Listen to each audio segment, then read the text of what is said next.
এই স্থানে গিয়েছিলাম, যাতে রয়েছে অদ্ভুত দেখতে কিছু জীব।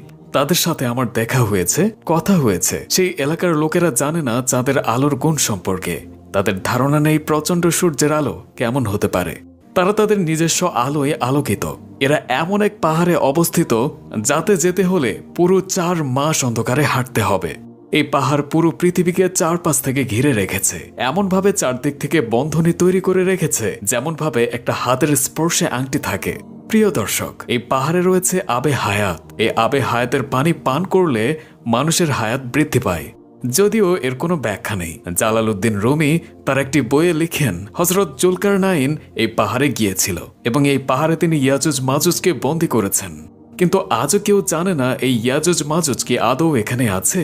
এই পাহাড়ের পাখিগুলো হয় অনেক বড়, এত বড় যে এরা একটি হাতিকে পায়ে করে এক জায়গা থেকে অন্য জায়গায় উড়িয়ে নিয়ে যেতে পারে।